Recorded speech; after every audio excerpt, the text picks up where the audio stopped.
One of our rules, so we have like 10 rules. One of our rules is we choose character over suits, Wow. meaning that when we select our team, we're not looking just on your production capability. We look at who you are, right? Are you honest? Yes. Are you hardworking? Are you punctual? Are you able to empathize? Because for me, I feel like one of the reasons why I've had certain success is my ability to empathize with all parties involved in a transaction.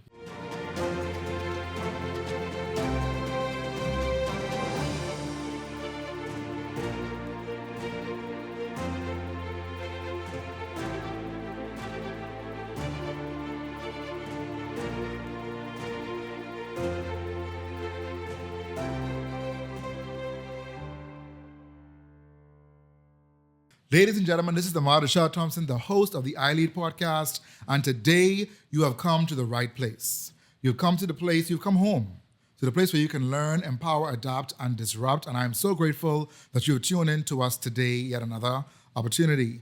We have with us today someone that I believe is an example of what it means to successfully dominate, but not be domineering in leadership in the space that he operates in, but also definitely showing the level of excellence required to dominate that field and to do well in that field. And I'm speaking about nobody other than Mr. Daniel Lowe. Danny, I will call you in this episode. Thank you so much for being here with us today. It's a pleasure to have you join us on the podcast. How are you feeling today? Great. It's a pleasure to be here. I'm excited to open a dialogue with you, talk about leadership, talk about my experience, but also to hear from your perspective Absolutely. what you think are, things needed from a leader. So Absolutely. it's an honor and a privilege. Absolutely. Thank you so much, Danny. Man, listen, we start every conversation with one question. Who is Daniel Lowe? Okay. So I'm the youngest broker in the Bahamas. Wow. I own the agency. The agency is an international real estate brokerage. We have 110 offices worldwide. I'm responsible for the jurisdiction of the Bahamas. I'm the second youngest franchise owner within the agency. Wow. As well. And I have a team of 8 here based in the Bahamas. We're based currently between the islands of New Providence and Eleuthera. And we consider ourselves a boutique luxury real estate brokerage. The firm itself has handled some of the most prolific sales in the world: the Playboy Mansion, the Walt Disney Estate, Michael Jackson's estate. Wow. So, we're a branch of that same firm based out of LA. But, the entire firm ethos is collaboration with integrity. And we embody that within every single jurisdiction that we're in. Yeah. So, we consider ourselves to be luxury real estate brokers, but at the same time, we service all segments of the market, upwards from private islands, upwards to 100 million to Yes. first-time owners looking for something at 250,000. Wow. We're going to give you the same level of respect, Yes. treatment, and professionalism that it doesn't matter the price point. Yes. Luxury is an experience, it's not a price point. Luxury is an experience, it's not a price point. That's the first thing I want you to write down. Luxury is an experience, not a price point. You That's also right. said just now, Danny, that you collaborate through integrity. Yeah. What does that mean? What does that actually mean? Well, one of our rules, so we have like 10 rules. One of our rules is we choose character over suits, Wow. meaning that when we select our team, we're not looking just on your production capability. We look at who you are, right? Are you honest? Yes. Are you hardworking? Are you punctual? Are you able to empathize? Because for me, I feel like one of the reasons why I've had certain success is my ability to empathize with all parties involved in a transaction. Yes. Everybody has a need. Once you enter into a real estate transaction, you have to understand the seller's side, the buyer's side, what's important to them, how to communicate with them, what's their dominant buy-in motives in terms of the buyer. Like these things you have to really get into your mind and also be able to take on emotions, process it, and still remain calm. Yes. Because a real estate transaction is a usually very emotional process because it's one of the biggest things most people will ever do. do in their lives financially. Oh, yeah. So you're kind of an integral component in guiding that person to success and making the process as seamless as you possibly can. There are bumps that come along the way, but if you're working with a good agent and broker, they're usually able to mitigate and manage expectations Yes. so that it's not as stressful as it sometimes could be. Yes. Somebody may ask themselves the question, Danny, why did Ahmad bring a real estate mogul to talk about leadership? And the tenets you're describing are exactly what are required in leadership. You are responsible for sometimes the biggest parts of somebody's journey Yes. when you are their leader, whether you are their employer or not. Whether it's helping somebody to purchase a home or sell their home, because that's emotional to have to part ways with It is, a yeah. thing that you held dear to you for so long, and to now, while you're selling it, you're giving it away at the same time, right? So in an organization, you're giving yourself to this organization, hoping that they would operate with integrity, collaborate with integrity, and lead you to the best version of you, to the best possible outcome, Yep. right? And so as you watch this episode today, ladies and gentlemen, liken what Donnie is talking about in terms of what he does for his clients to what he also does for his team, what you should be doing for your team as their leader as well, Yep. right? So Donnie, we help these individuals sell or buy property, purchase a home, buy an island, right? How have you gotten better at relationships? Because people only buy from who they trust, right? How have you gotten better at relationships? It's a good question. So I think a big part of building trust is the ability to relate and to be honest and be yourself, while at the same time picking up certain things that you're able to relate with that person on. At the end of the day, whether you're a billionaire or not, we're all just people, Yes. right? We all have the same, or not the same, or we all go through human experiences. Yes. We go through marriages, you go through divorce, you go through having kids, not having kids, losing money, making money, and things like that. Again, they're universal in some senses. Simple things like certain sports that you play, the hobbies that you have, the places you travel to. You're able to also relate in that way. And I think just being relatable makes it easier for that person to now trust your judgment because you can speak the same language as them. Obviously, experience in sales at certain price points also gives them a certain level of trust in combination with the brand in itself. The agency is known for handling certain price points. So that has helped. But yeah, it's relationship building through being relatable is a skill that any great agent must have. Yes. You have to, and it doesn't matter to who, right? Again, the price point doesn't matter, but you have to have commonalities that you can share in some way so that you say, okay, I'm similar to this person in that way. And that helps foster a relationship. That then helps foster trust. Yes. In the Bahamas, we would say, my spirit take to them. Exactly. Right? Exactly. That relatability translates to, I like you. Yeah. I like what you stand for. I could trust you with this transaction or this particular thing, right? Yep. Have you ever been in a situation where you lost someone's trust in business or a client's trust? Well, you'll find that, again, in real estate, until the transaction closes, there's so many things that can happen in the middle of it that are sometimes out of your control. Yes. You typically have, in a real estate transaction, you have multiple attorneys involved, a bank, an appraiser, another broker who's on the other side, a seller. You could have a seller that wakes up one day and says, you've signed an offer letter. An offer letter is non-binding until you get to the sales agreement. Sure. They sign the offer letter and then they wake up and say, I don't want to sell my house anymore. It happens. It's emotions, right? Yes. People change their minds. Yeah. That's just, but you could, if you're not careful in managing expectations, you could lose trust because when things aren't going the way they would have expected it, then, people start to get blamed. Yes. But I feel like I've done a great job in managing those expectations and understanding like, hey, don't start to buy the furniture yet. Wait until we're close. Because you have a title search that turns up to go through. Yes. The bank has to confirm your financing. Yes. The appraiser has to confirm the values are right. let's get to the end. Yeah. Don't count it until it's done. So like once you manage, and managing expectations is something not only I do with my clients, but I do with my team.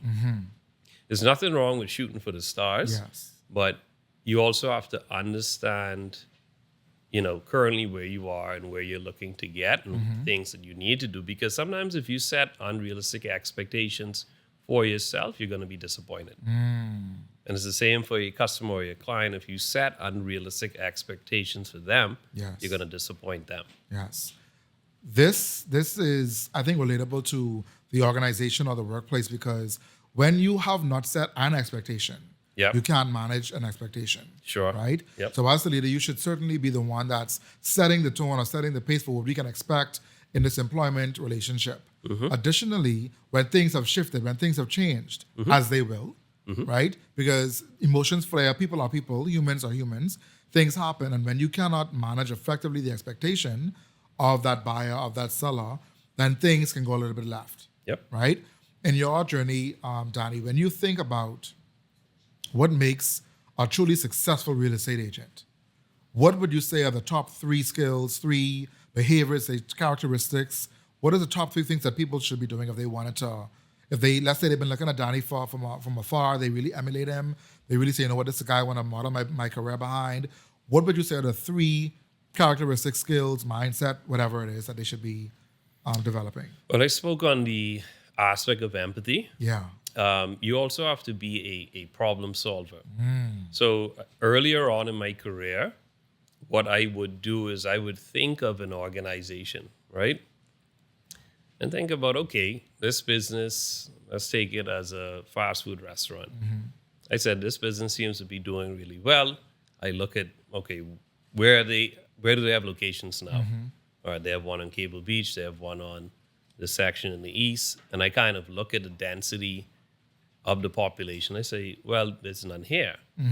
I see a property that's for sale, or I represent that property for sale. Yes. I'm going to start calling potential buyers where I think this would make good sense for you, right? So instead of waiting on them to call me, I would take the first step and introduce the property to them and say, I think this would actually be a good spot for you. And sometimes they would have been thinking about it already. Sometimes they didn't. They said, you know what? That is actually a great idea. Yes. And in a lot of what I do is the same process. It's like you're anytime I do a transaction, I'm putting on the shoes as if it was me. That's good. Right? Yes. As if I was going to, does this make sense? Yes. Would I do it? I say, yeah, I would. So if it makes sense in my mind, I then start to introduce the idea to somebody else. Yes. I'm not going to introduce something to somebody that I don't think makes sense. Yes. Right? Now, at the same time, as brokers, we go on instructions. Yeah. So if you decide, there's a parcel land and that's your dream parcel land, and I say, well, I don't know if it's a good fit. If you love it, then we go on instructions. Yeah. But typically the way I do it is I think every day in my office, I'm thinking of different ideas or different fits. It's like matchmaking. Yes. I'm like, okay, you guys are running a car dealership. The dealership is clearly like, overwhelmed. You have too many cars there. Yes. Why don't you buy this larger plot of land that's right down the street? Yes. So what I hear from that is I see vision. Yeah. Or I have vision rather, and I'm also proactive. Yes. So rather than waiting for the potential, I go after the potential. You have to be proactive in this Wow. business. All successful agents and brokers are proactive. Yeah. You have to be. If you're just kind of waiting for, it's like we go fishing. Yeah.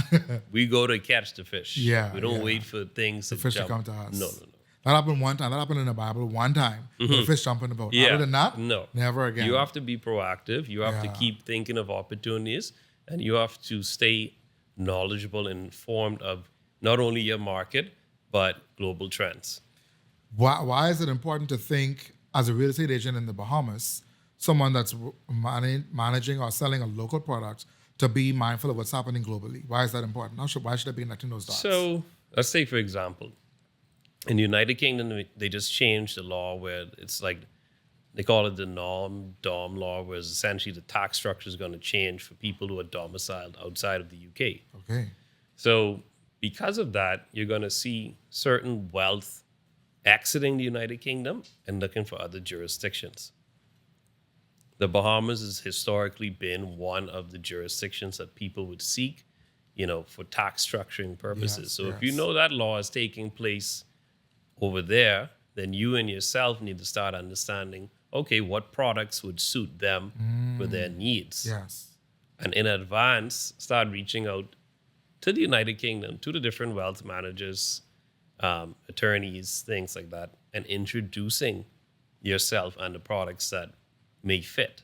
Wow. So as laws change, as you have different happenings in the world, that impacts our local market. Yes. Whether it's a change in Canadian law, UK law, wars, things like that cause wealth to move, Wow. To shift. to shift. And then that wealth needs somewhere to go.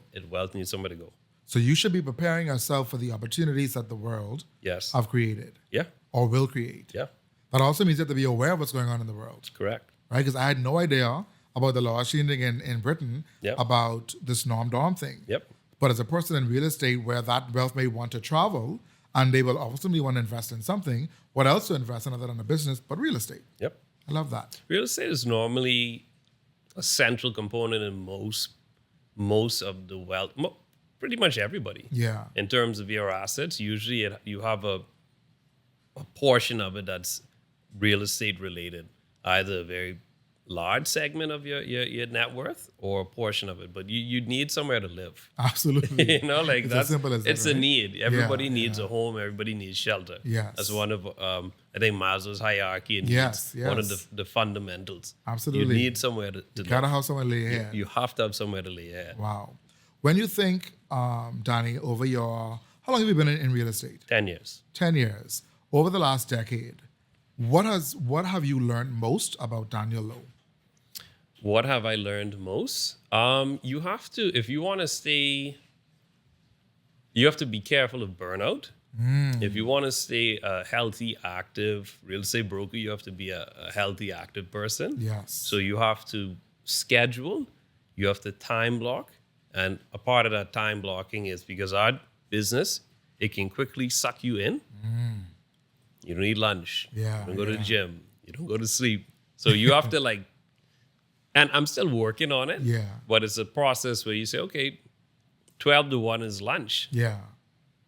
right? Go to lunch. Go to lunch. Go and Yes. eat lunch rather than just running through because you have to Yeah. eat, you have to sleep, Yes. you have to stay healthy. So I think as I continue, obviously, I had a good grasp on it prior to opening the brokerage, and then the brokerage had its own life and needs. Yes. So it threw it off. But kind of learning that aspect is something that I feel is also very important. Absolutely. When you break in time for family, Yes. for friends, for recreation, Yes. to travel. Like you can't just be work, because Yeah, you yeah. yourself need to be refreshed so that you can help others make good decisions. Absolutely. Talk to us about your journey in real estate, Daniel. You started 10 years ago. 10 years ago, Danny was younger, perhaps more vigor, perhaps more enthusiastic, or maybe not so. But talk to us about your journey. What's been your trajectory in the last 10 years? So I did I studied economics in Beijing. Okay. So I lived in China for 5 years. So Wow. at the time I was just basically an intern for another company, and we were attempting to advertise like Bahamian real estate in China. We went to different like global expos, and that was exciting for me because it's like my first introduction to real estate was just on a complete international level. Wow. I didn't even know as much about local real estate.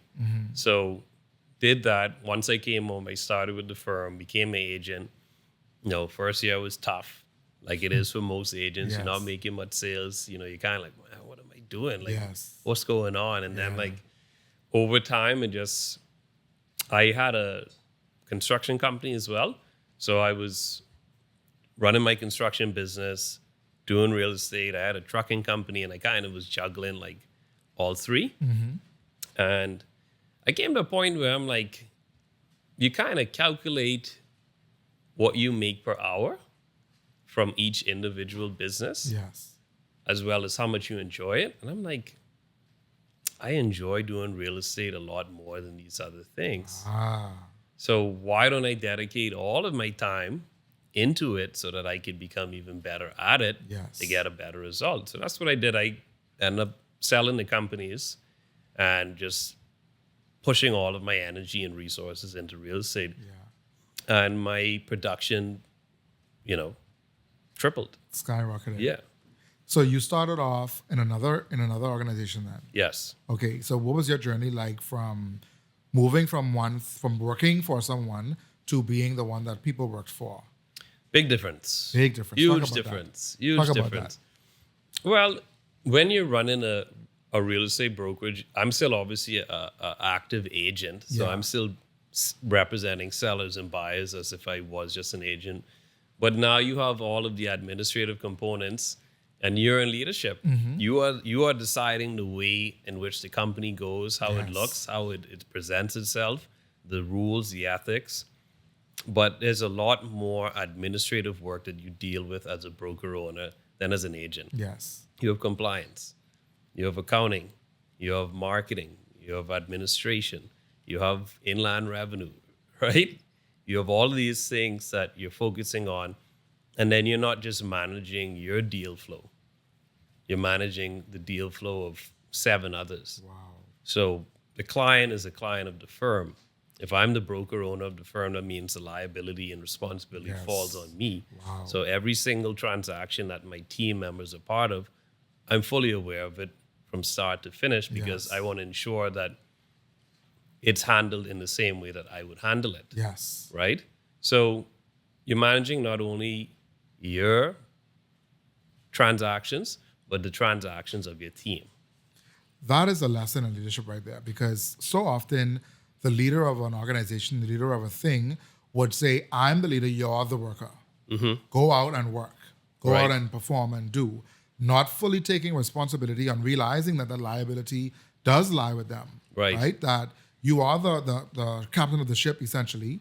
And that means whatever happens to the ship also happens to you. Of course. Right? When you think, Danny, that I was a successful agent, Mm-hmm. right?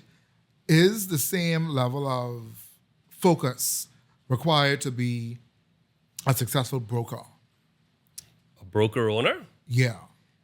more focus, Right? even more focus. Because what I'm trying to get the audience to see is that you could be a great employee, and we do it all the time. Mm-hmm. Or Danny's he's a great agent. Mm-hmm. He's selling, he had the top sales this year, he's making it. He should be the manager. Mm-hmm. Why? Because he was good at selling. That's what he was good at. Right. That doesn't mean he's good at managing or leading the other sellers, right? And that's the thing. If you're a good agent, that won't necessarily make you a good leader or Yes. manager. Yes. And sometimes we find that in different jurisdictions, that top agent becomes like a manager. But you have to be able to empathize and relate with your team, right? If your team feels that you're putting yourself above them, or they feel like you're not relatable, or they can't talk to you, or you put yourself in a different Yes, bracket, yes. that's not good for the office. Absolutely. And our office really, we take pride in that ability of just, we're all essentially on one playing field, Wow. right? The respect is mutual. How we talk to each other is all like it's not this great hierarchy system. Yes. It's where we all have one common goal.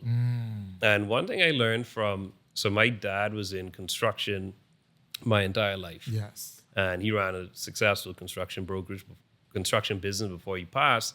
And one thing he taught me, what I learned really well from him, is every single trade on the field, he could do himself. Wow.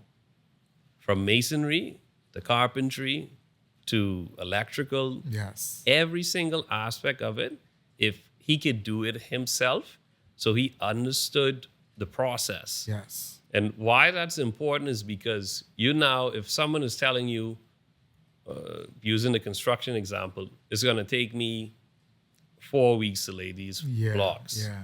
If you have never laid blocks yourself, you won't fully appreciate exactly how much time it should take, Yes. how it should look, what's the process like, the level of stress.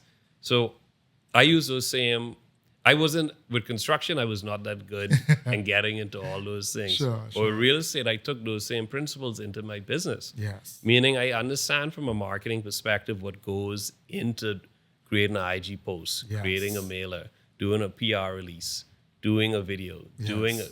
getting photos. So I get how the process works. It's the same with transactions. So when my team members come to me with certain deals, I was like, okay, I've done that before. I know what a commercial lease looks like. I know what a private island transaction looks like. I know what a master plan development. I know the first time.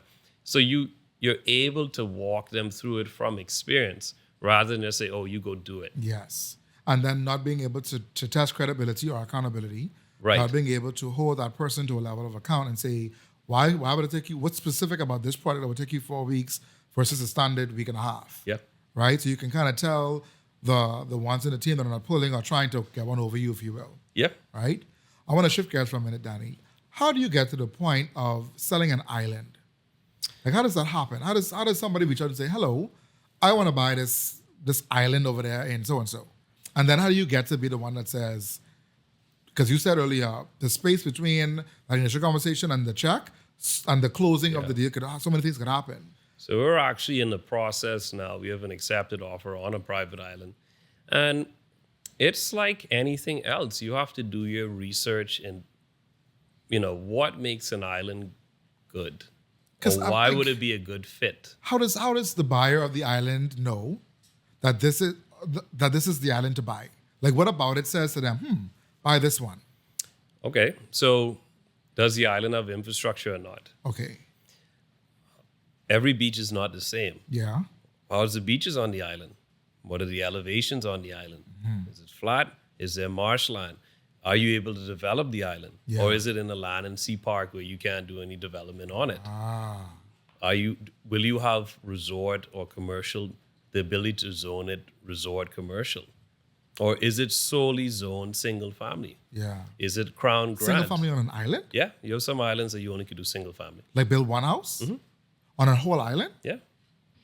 But am I then limited to the size of the home? No, I mean, that would be a Ministry of Works town planning thing. But typically you could probably build a Like a bigger big home. mansion, something. But you can't build a resort. Yeah. And then charge people to come stay there. How deep is the water around the island? Yeah. Does the island have an airstrip? Can you build an airstrip on the island? Wow. And these are questions that you have to be prepared to answer or even ask of the buyer. Yeah, what is a good fit? Are there neighbors? Is this a well-trafficked area where you have charter vessels passing the island all day? Yes. Is this island a popular spot for mooring? Indeed. What is mooring for our global audience? If the boats just want to kind of Like dock throw up and anchor just- right in front of the island, that's their spot. Wow. Because at the same time, you want to be a good neighbor and a good fit. So if you're not kind of, this area has a certain style, you don't want to offset or throw that off. So you kind of have to know what is close. Yeah. How far is the nearest port? How far is the nearest, let's say, neighboring city where you'd get your products from? Yeah. Whereas customs. Wow. All these things go into planning to say, is this a good fit for you or not? Yes. How much acreage is there? The density in which you could build. So what is the difference then, Dana? Because what happens to the real estate agent who is only concerned with the money that comes along with that island versus having this level of actual conversation and guiding this person along this purchase? You have to guide them just like any other person you're dealing with. I mean, they're leaning on you to be the expert and guide them well. So you have to do all of the due diligence and provide them with all of the facts to ensure that they understand what it is that they're investing in. And can make the best decision for them and their family. And why do they want it? Right? That's good. Is it a good fit for you? Yeah, Understanding the cost it takes in running it. that's clear. When you think of your journey, you think of your 10 years in real estate, how do you get to the point where you are the top 3% in sales globally? How does that happen? Well, you have to take a very systematic approach with real estate. Sure. So you have to break it down into, time blocking. When am I going to do my cold calls? When am I going to follow up with certain transactions? How many networking events am I going to attend? How many different international seminars I'm going to travel to. You have to make goals and make metrics as to how many things you want to do, because most of our business is a numbers game. Yes. If you show the home a certain amount of times, you're usually going to get a sale for it. Okay. If you haven't shown it at all, that's a sign that something is probably a bit off. Yeah. So all of these things, when you analyze the overall process, it allows you to be a lot more successful in your practice rather than just freestyle in your days and say, oh, well, hopefully I sell something today. Yeah. You're making goals and you have everything as a system. It's strategic. It's all strategic. It's not happenstance. It's not, wow, this was a good week. No. This was a plan that I had to follow and perhaps didn't get results from right away. Yep. I had to stay focused on that. I had to keep my eyes on the prize, essentially, and I had to see it through. And that's managing expectations again. Absolutely. Our business is somewhat, I wouldn't say it's seasonal, but we have busy seasons and you have slower seasons. Yeah. What are you doing in the slower seasons? Are you strengthening the muscle in that slow Exactly. season? Or When are things you- pick up again, you're ready to go. Okay, are you still remaining the industry expert? Are you still Yes. marketing? Yes. When you have a down market, do you stop marketing or do you increase your marketing? Yeah. Normally you increase. When you think, Danny, because I still want to understand what it means. Like, tell the audience what it means to be represented in the top 3% of global real estate agents or brokers. Were you a broker at that time? I think I was an agent. That was with Okay. the former company, so that was just with that brand. Yeah. Okay. That was just with that brand. Okay. So okay. I mean, it shows your production on a global level. Yeah. So when I moved over now to this brand, where some of our other agent associates, they sell $500 million in 1 year. Say that again. $500 million in 1 year. Billion with a B. With a B, yeah. A In LA. $500 million. In LA, yeah. It's $500 million. Yeah. Yep. I believe, Lord. I believe. Yeah. I receive. That's But you can't just wake up no. and get $500 million in sales. It's different markets too. Sure. Obviously, the LA market is a different market. Absolutely. So you have to also be careful not to compare yourself to others. You got to run your own race. That is a lesson. Why are you looking at the person that's alongside you Yeah. and comparing yourself versus No. focusing on what you need to focus Run your on own race. to get better, but you're not so good at now? Exactly. When you think of Danny today and Danny 10 years ago, what is the biggest difference between the two of you? I have more experience. I think I'm a bit more mature in going through, again, not just real estate, but life. Yeah. Certain great things, certain things that are disappointing, certain things you learn hard lessons. So it makes you a bit more well-rounded again in your journey because,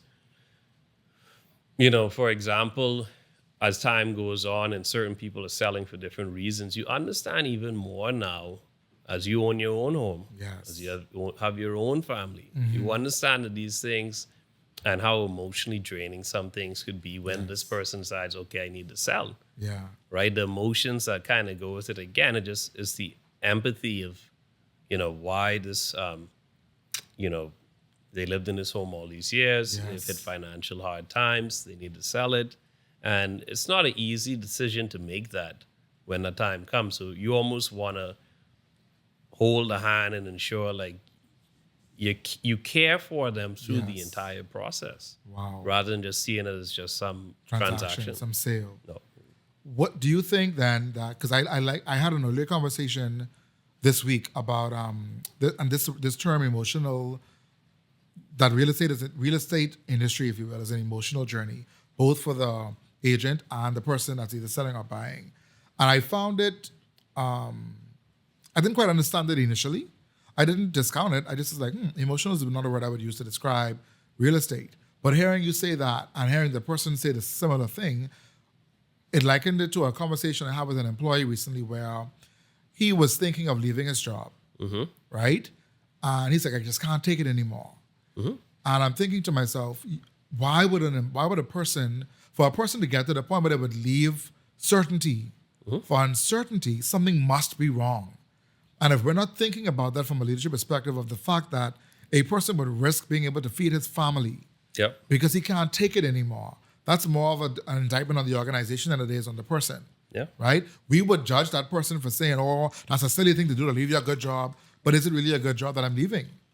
Or am I leaving discomfort, insanity, frustration, and trying to seek something else? How are people going to perform if they're not happy? Come on. It's as simple That's as what it that. is, and that's why when you look within your organization, you have to not just be touching them on metrics. They say, how are you doing? How are you? How are you? How are you the individual Yeah. today? Are you, especially when you realize that something is off? Right. This is in the way Jenny typically responds or typically acts. Something is missing. How have you been able to successfully navigate the space of being the one that somebody asked, how are you, to being the one that has to ask everybody else, how are you? Well, you have an open door policy. You try to keep like we almost operate, obviously it's a professional organization, Yes. but you operate almost as friends in some sense, and Yeah. you keep the dialogue going, not only just about, well, did you sell something today? Did you list something today? You're asking, you're talking to them like a person. Yeah. And it's the same thing with real estate, like with your client or customer relations. You can't just call them and say, you ready to sell?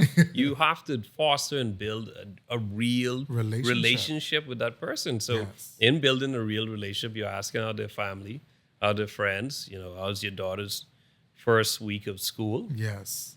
All of these things are in the conversation. It's the same with the team. It's not a gimmick. It's just real life. Yeah, You just, yeah. how's everything? Do you think people can tell when people treat it like it is a gimmick? Of course. Yeah. People pick up when you're not being genuine very easily. And I do too. Yeah. So, you want to foster a real relationship with everybody, Yeah. How do you handle when a member of a team is not pulling his or her weight or is not living up to the potential? Because these are two different questions, really. Because somebody not pulling his or her weight and somebody not living up to their potential, that's two different things sometimes. But how do you handle those good kind of question. conversations? How do you handle that kind of You situation? have to be patient. And then I think what it is you have to help people with the discovery process. What do you want to do? So anytime we have inquiries all over the Bahamas, different price points every day, all day. Yes. What do you like to service? What areas do you like to service if we're making it real estate specific? Yes. So I have a member on my team. He told me, we were trying to figure out, what was going on. Yeah. He said, I only like to work with vacant land. Ah. That's where I feel comfortable. That's my space. Yes. I have an engineering background. I want to work with vacant land. So we started focusing the people who were inquiring about vacant land Yes. or wanted to sell vacant land, you hyper focus on that space. Yes. And things have been going much better. Versus the approach of, well, this is the agency and we sell everything here, get rid of it or leave. No, yeah. You have to make a discovery where people are comfortable. Wow. Because I think in servicing or being truthful in servicing a customer, you have to understand you want to do it genuinely. Yes. If you don't want to do it, then I don't think it's a good fit. You shouldn't take on work that you do not want to do. Yes. Because then you won't be happy doing it. Absolutely. And you won't give them the result or the service that they They're actually looking deserve. for. Indeed. That is important, Danny. I feel like leaders, often people don't take the time to discover Yeah. their team members. They don't take the time to discover who it is. They get the privilege to learn, to lead, and to guide. But that perspective is unique. I don't think many people take that on, because if it is that you say, you know what, Ahmad, I recognize that there's some underperformance here, or there's some trepidation on your side. You seem a bit more, bit more reserved in this area, less reserved in that area. What's going on? Right. And then taking the answer and utilizing it Yep. versus holding the person to some level of disregard for it. Like to say, well, either you get with it or leave. I think that's not typical. So thank you for that. I think if I was a person on your team, I would really value the fact that it also shows other team members that this leader of ours sees us where we are, but still expects that we will perform and still do better. How can I make that easier for you? Yeah. That's what something people do often as leaders. You want to make sure that everybody, including yourself, even though it's not easy, try to make the process as enjoyable as possible, so that you come to the office and you're smiling, you're happy to be here. Like, You want to be in this space to cause things to happen here. and energy is infectious. Absolutely. So if the energy is off in the office, you're gonna go back into the field with the off energy. So Yes. you want everyone to be excited, motivated, enthusiastic about what it is that we're doing here. Yeah, And that in itself will show in the work. absolutely. Talk about to the audience, Danny, about the intentionality behind and seeing each individual team member. How you demonstrate to your team that I see you, I feel you, I want you to succeed. How do you do that? What things are you doing or have you done to ensure that they can feel it? So one of the first members of my team I brought on is Brianne Adderley, and she runs our marketing for the business. And I always look at a real estate company. Before I brought in any other agents, I brought Brianne on first. But some people are like, what are you doing? You don't have any agents. You're hiring someone full-time for marketing.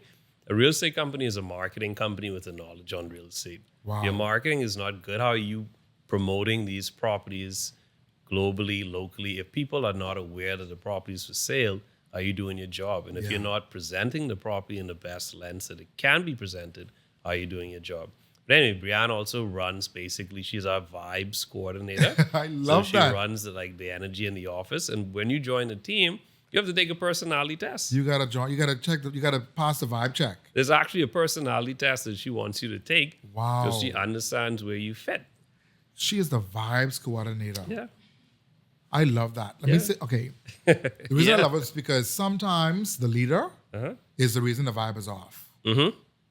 Sometimes the leader needs a vibe coordinator. She needs someone to check their vibe because the vibe you set, the energy you bring as a leader will determine the energy in the organization, right? So when it is that, you said Brianna or Brianna? Brianne. When Brianne realizes, boy, Danny, this vibe, this scene, this guy doesn't have it. What do we do? How do we correct that? Well, typically, we don't find that because we're just very selective with who we bring onto the team to ensure that everybody is gelling. You kind of is like you're making I don't know, a pot of soup. You want everything to really mesh and blend. So again, it goes back to we choose character over suits. Yes. You want to make sure that you're a good fit for the team.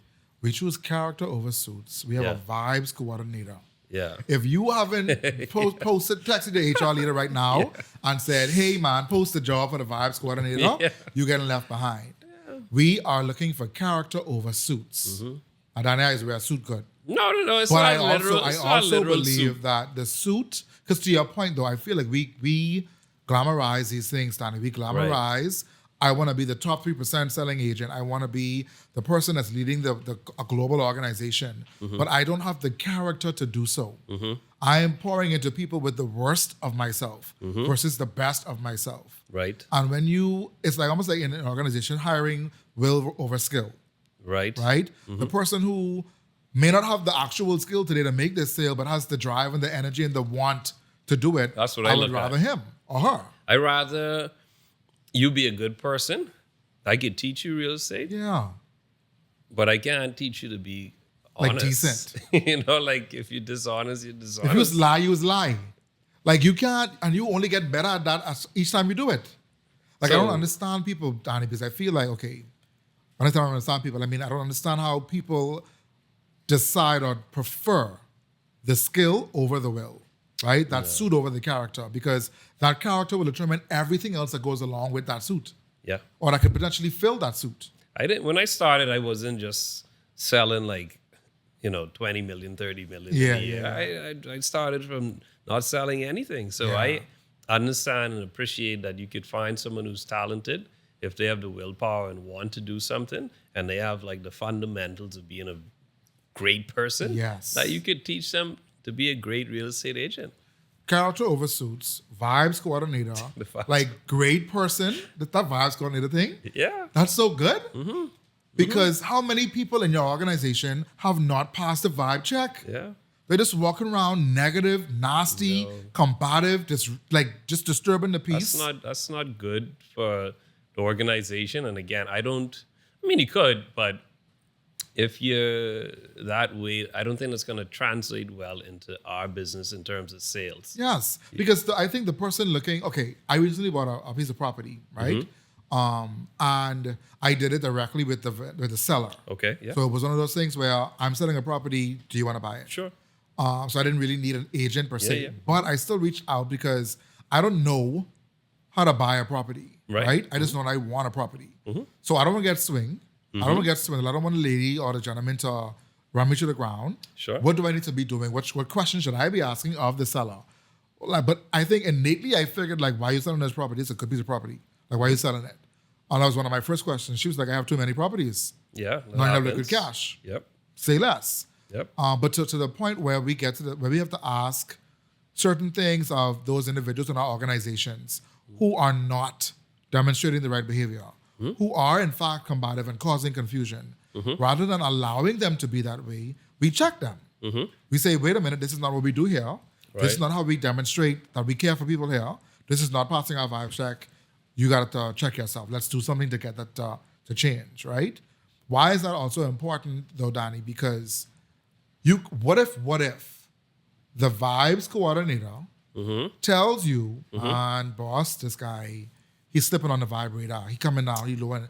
But this guy on the sales radar is like $20 million a year. He's top seller. He's killing it. Like, people calling for him, but when they get him, oh, this the guy? How do you handle that? Or how does a leader handle that? They didn't start off on our team like that. So it goes back to discovery. What's going on? What's happened? What's happened? What's wrong? Yes. You have to ask, and sometimes you have to be, again, empathetic and patient. Something might have happened in their personal life that's changing certain things. Yeah. But you have to be patient. You can't, someone has a bad day at the office, you just By switch. that one day. Yeah. Yeah. You just ask what's going on. So they may, people, I think some people like to be communicated with in a certain way. Some people have their preferences on, I don't know, when they shoot a video or take photos, they like it to be done a certain way. Yeah. If it's not, sometimes you can't be too, like, your way or the highway. You have to have some flexibility. So you have your brand guidelines. Yes. Once you're fitting within the brand guidelines, let people have some freedom. Yes. Give people autonomy to be themselves. Give them That's autonomy. in fact why you brought them in the first place. Exactly. Right? The individual had something of value to add once you made that decision to hire them. I think sometimes people notice just, hearing different people from different organizations who want to come on us. It's like you can't confine people too tight on just what you believe is right. Wow. You obviously have your standards. Yes. But you have to give some flexibility. For creativity, for room. Creativity, for room. And that because you never know how much they will excel doing it that way. Yes. You have a certain way of doing it, but they may have another way. Let them try it. Yes. As long as it's ethical, honest, fits within the brand guidelines, why not? Why not? Why not? What I love about this conversation, Danny, is that the advice is not pie in the sky. It's not like some far outreachable, unattainable thing. See people for who they are, discover them, build a relationship with your team members, get to know the people you get the privilege of serving as their leader. When you realize that something is off, the vibe has changed, address that. Talk to that person. Don't talk around the person. Right. But you see what happened with so-and-so versus, hey, so-and-so. Yeah. What's going on? What's changed? What's shifted? How do we get you back on track? Right? That example about the individual who prefers vacant land. There are so many leaders who would use that against that individual, who would make that individual feel less than or essentially even fire them. You can't tell me I run my organization. He's not saying that. He's saying to you, I just do better with vacant land, or I have more of a better relationship with comfortable. it. I also have the skill set to sell more of it for you. Yeah. That's a golden ticket. You like it. You do well at it. We need it. 1 + 1 is 2. The thing is too, with our business is it's good when you're able to identify and hyper focus on certain markets and areas. Yes. So for example, you have someone, their hyper focus is Paradise Island. Okay. Most of the work we do on Paradise Island, we work with them to do that work. Yes. Because they live on Paradise Island. They know Paradise Island well, the lifestyle, they walk their dogs in the evening, and they know the buildings well. You want to work typically with the expert. Yes. Right? If you're getting if you need heart surgery, you're not going to go to the GP to do it, right? Yes. You want to go to the cardiologist who's going to work on your heart. It's the same with real estate. Yeah. If you're buying a valuable piece of property, you want to know that person knows Knows the what they're product talking about. well. Yes. So if that person wants to focus on vacant land, all right, well, hyper-focus on vacant land. Yes. And you could say, okay, the topography, how it floods in this area here. What's it look like it's going to cost to build? Where the Yes. drains? How's the infrastructure work? And you focus your skills on that. Wow. Real estate is big and broad. If you just everywhere all the time, like You can't really it's like jack of all trades, master of none. I had a conversation with a young man earlier this week too about you can't focus on two things at once. No. I think you can work on two things. You can elevate an experience. You can become better at more than one thing. Mm-hmm. But that what you focus on, you become. Mm-hmm. And you can't focus on two things, right? Right. But what do you say then, Danny, to the person who will turn that around and say you're stifling your team member by making him or her hyper focus on this one thing? Well, I don't make them. They chose to. You chose to. Right. I don't Does that make mean it. that I'm absent of continuous development elsewhere? No, No. you can. Clarify that for us. Talk So about if that you some more. focus on a certain market, that doesn't mean that you cannot also learn this market and then proceed to learn another market. Yeah. You can do that. Because it's a similar thing if I'm the guy on your team that's focused on the vacant land, but I'm now aware of the thing that happened in the UK. Yeah. Okay, the person may be motivated to buy vacant land. Let me go see what vacant land is out there right now. Yeah. But a person coming from this level of wealth might be willing to amass today. Yeah. So it's still, while I'm not focused on this, I'm not aware of this, I can use it to influence what I'm focused on. And you can expand. Just because let's pick a community, you've hyper-focused on Sandyport. Yeah. You've learned every single in and out of Sandyport, every homeowner, price it sold over 10 years, the depth of the canal, the building restrictions, all these things. You could then move on and learn Delaport. Yeah. It's not stopping you from doing that. Yes, It's just yes. I know Delaport and Sandyport. Yes. And So I you know master Old one, Fort. You master that you one. could become Sure. better acquainted with the other one, and then you could. master another one, then you You master could. another one. Could. You add to your mastering of your craft. If you want to, you could. That's clear. If you want to, you could. When you think of your journey, Danny, Yep. 10 years in real estate, great success you've amassed, you are helping people reach their level of success and potentially surpass yours. Sure. What would you want Daniel Lowe's legacy to be after this is all said and done? My legacy, I think I would like to be known as training some of the brightest minds in real estate the country has ever seen. Wow. I would like the agency to be a household name Yes. after I've left this world Yes. to go on without me. And I think the agency in itself is the reason why the name is a bit generic. It's Okay. because you it's not one person you're hyper focusing on. So it's not Danny Lowe in the agency. It's the Yes. agency. It's a big professional body that even though I'm the leader and face of it now, Yes. it will grow beyond me. Wow. As a matter of fact, a lot of times now people would be talking about the agency or say the agency and they think I work for the agency. Yes. I'm one of the employees of the agency, and I Yes. don't be quick to correct either. Yes. I'm like, yeah, I am. So I don't want it to be limited just to me. Yes. I want it to grow beyond me.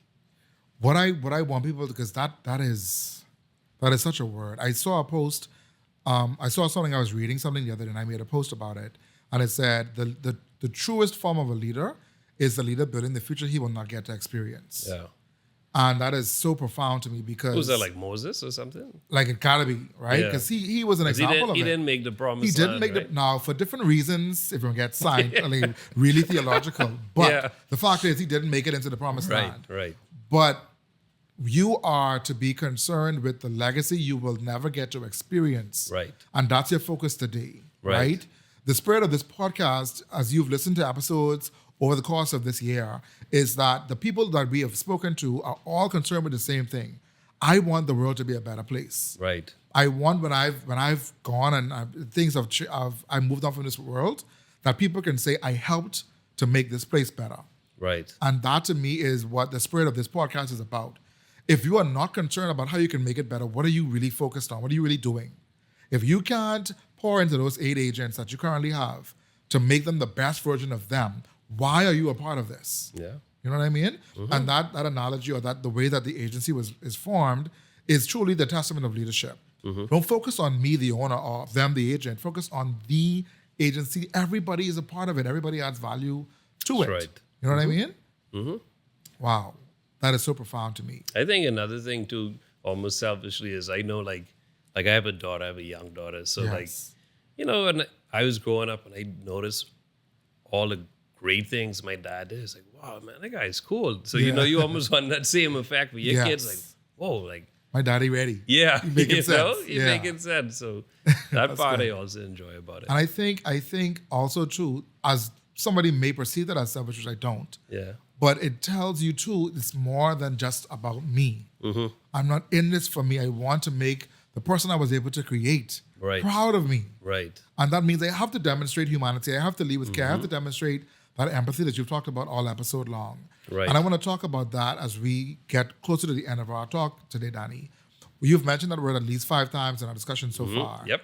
Why is it that you believe empathy is, because it sounds like the top skill that I think you would want to have as a person in business, as a person in leadership. Why is it so important? I think because if you can't put yourself in that person's shoes, how can you almost look through their eyes as to why they want to do something? And you have to understand the why. If you understand the why, it'll help you to solve their issue. If you understand the why. Yes. If you can't empathize, then how are you going to do that? Jeez. You have to feel what they're feeling in a sense. And that'll help you to guide them to make a right decision. Absolutely. You will help them to make a decision now because you understand what it is they're looking for and why they're looking for. Yes, yes. But if you just like what I tell like my team, like someone say, "Oh, I want to buy a house for $500,000,000," and then you send them 40 options. Don't do that. Yeah. Find out what do you want. Why do you want this house? Well, my kid's gonna go to QC. But I want to be close to the beach. I want this. I have 2 young kids. Yes. So you start to like think of what their proposed lifestyle will be like, and then you supply options based on that. That match that. That match that. And then you ask them questions because you're thinking or empathizing. You now can ask them questions that will remove certain options from the list. Yes. Do you want a backyard or do you want to be in a condo building? Yeah. Right? Do you want to be in this part of the East or this part of the West? Do you mind fixing something up? Yeah. My husband is the greatest handyman ever. He's an amazing carpenter. Okay, that person likely would probably be more inclined to getting something that needs a little bit of work Yeah, if they put could some get elbow grease in too. if they could get a good price. Or okay, my husband is works 14 hours as an offshore banker. You still ask, but more than likely they may not want That fixer up. Okay. they want a turnkey product that they could just move their suitcase in and don't deal with the headache and stress of it. So everybody is different. But you have to feel or understand why they're doing things so that you could guide them in the right way. Yes. Because another thing I also look at here is we live on an island that's 21/7. Yes. If I helped you to find your home, I want you to see me in Starbucks and smile and hug me and say you're happy with it. Yes. I don't want you to come and I see you somewhere and I'm like hiding like, oh man. No, it's like, I'm not going anywhere. Yeah. This is my home. Yes. We live in a community. So you want to do right by everybody you work with so that you're happy to see them when you see them again. Yes. Listen, this is the most profound, simple conversation I've had in so long. Yeah. Because none of this is rocket science. No. This has been, in my mind, though, Danny, a masterclass in relationship. Like if you just start with discovery, discover the person that you have the opportunity to engage with in this moment, right? Discover what it is that they want, what it is that they do not want. That's also important. Discover what it is that they are struggling with and thriving in. Discover them. Discover the possibilities of what they could become. And how they want to be communicated with. How they want. I came across this form, this template about 2 weeks ago, that says, how do you want me to speak to you? Yeah. Right? And I took it to a client and they were like, this is too simple.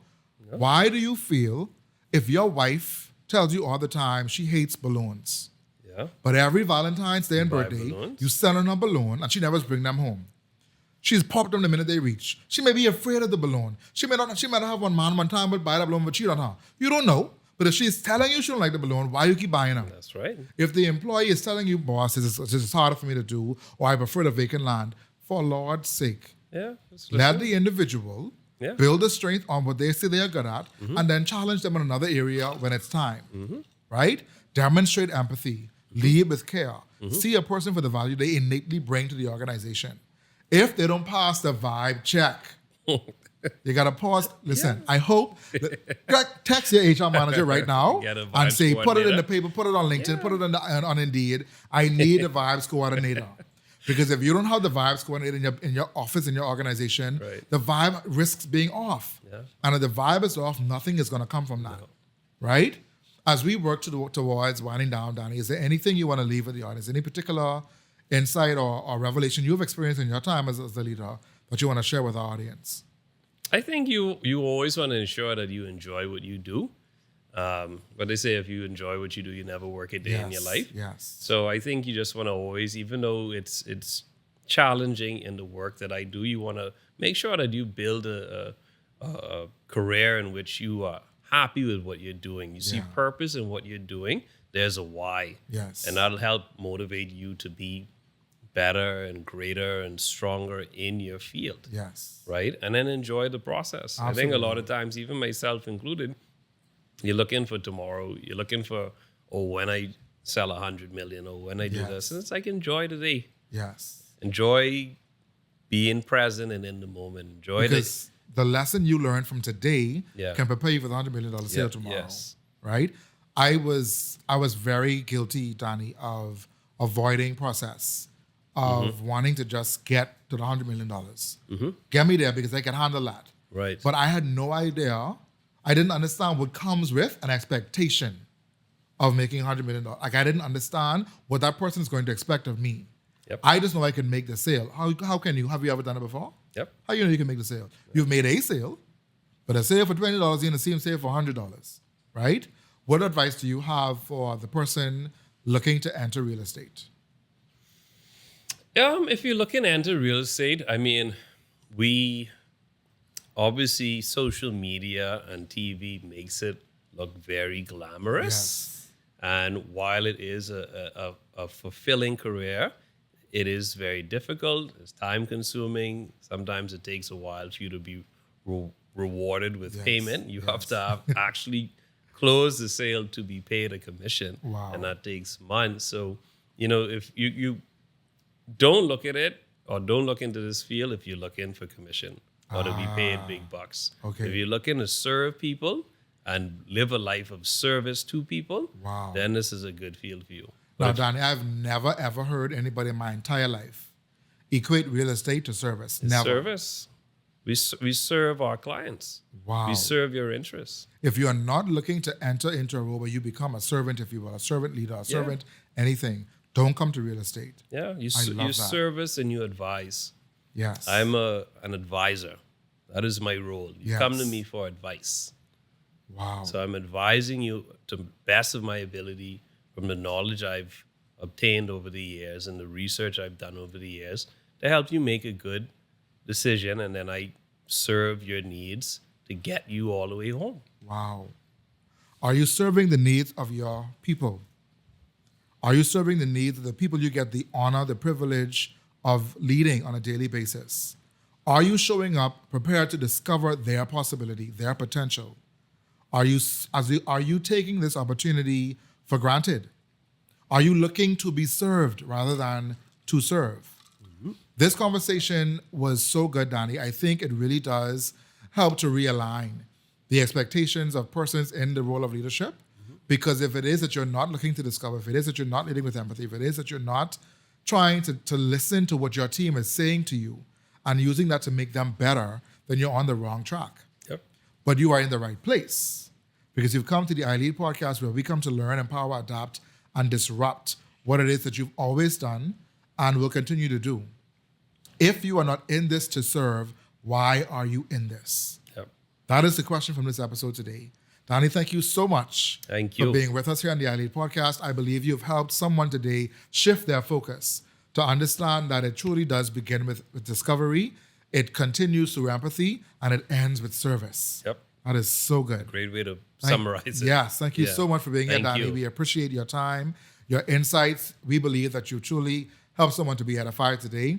Ladies and gentlemen, thank you so much for being with us on the iLEAD podcast, the place where you come to learn, empower, adopt, and disrupt. Go like this episode, go share it, go subscribe to our channel, follow Danny and the agency, because this is what we need. We need more people in the world looking for opportunities to serve the people around them. God bless you. Thank you for tuning in. Go right now and go find your Vibes Coordinator. If you ain't get your Vibes Coordinator yet, you are falling behind the times. Get the vibe check done and find your Vibes Coordinator, because what else are you doing if you're not getting your vibes right? Thank you so much for being with us today. God bless you. Take care.